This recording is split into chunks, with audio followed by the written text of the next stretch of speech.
One more thing sir, आज के date में ना बच्चे बहुत ज्यादा कंसर्न होते हैं अबाउट रिटर्न ऑफ इन्वेस्टमेंट। जैसे उन्हें अगर एडमिशन लेना हो तो they are asking about ROI, return of investment. मुझे नहीं लगता कि रिटर्न ऑफ इन्वेस्टमेंट इतना मैटर करता है, क्योंकि जब तक आप एकेडमिकली स्ट्रांग नहीं बनते हैं, आपको एक अच्छा इन्वायरमेंट नहीं मिलता है, तो फिर आपको क्या लगता है sir, being an academic leader, की ROI का कंसर्न स्टूडेंट्स और पेरेंट्स के लिए at the time of admission कितना मायने रखना चाहिए?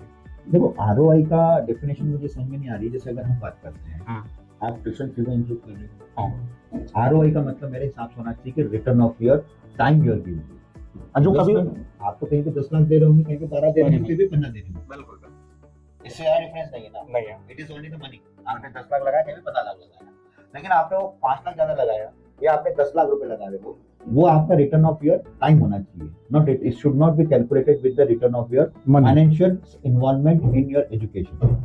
मैं अपने लाइफ के 4 साल लगाने जा रहा हूँ, उस 4 साल का मुझे आउटकम क्या आएगा?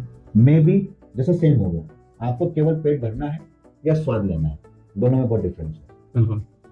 आपको भोजन करना है just to feed your stomach, या आपको एक मोस्ट हाइजीन फूड चाहिए विद सम न्यूट्रिशंस चाहिए, and it should be and also you want to enjoy your food. Enjoy.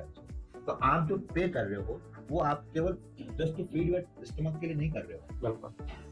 जो आप भोजन कर रहे हो, वो आप सराउंडिंग चीजों को, दूसरे पैरामीटर्स की वजह से आप चूज कर रहे हो कि मुझे एक्स जगह जाना चाहिए, वाई जगह। तो same I am just saying कि आप एजुकेशन के लिए आप जो पे कर रहे हो, तो it is not just only the money, it is involvement of your life 4 years, और उसके 4 साल के बाद में आपको 40 साल का करियर है। तो उसके लिए मुझे क्या आपका आरओआई होगा in terms of the for your next 40 years. तो उसके लिए आपको चाहिए, फिर मैं बोलूंगा अगेन, कि आपको अपॉर्चुनिटीज, प्लेटफॉर्म्स कौन ज्यादा दे रहा है, ये ज्यादा मायने रखता है। आपको एकेडमिक एनवायरनमेंट कहाँ ज्यादा मिल रहा है, आपके डिस्ट्रैक्शंस को कौन रोक रहा है। हमारे यहाँ पे discipline is very much concern in the university. Surprise visits होती हैं, बच्चे भी कभी मेरे पास भी फोन आते हैं, सर हम ऐसे ट्रीट कर रहे हैं जैसे हम तो छोटे-छोटे किड्स हैं, स्कूल स्टूडेंट्स हैं। मतलब they I am very much surprise. मेरे पास कॉल आता है, सर मैं तो हॉस्टल में बैठा हुआ था, अचानक 5 लोगों की टीम आ गई है, हम लोगों से पूछा जा रहा है, इतने सवाल किए जा रहे हैं, रूम चेक हो रहा है। मैंने कहा बेटा, ये सब चीजें आपको डराने के लिए नहीं है, ये बच्चों को उसके लिए डिसिप्लिन में रखना। कि माइंड में अगर कोई सेकंड थॉट आ रहा है, दूसरी बात तो वॉश आउट करो आप। You should be focus in study.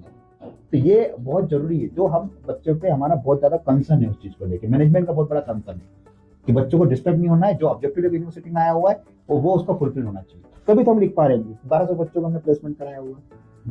ये आपके यूनिवर्सिटी का फाइनल प्रोडक्ट अच्छा है, इसका मतलब कि आपने स्टार्टिंग से लेकर लास्ट तक क्वालिटी मेंटेन किया।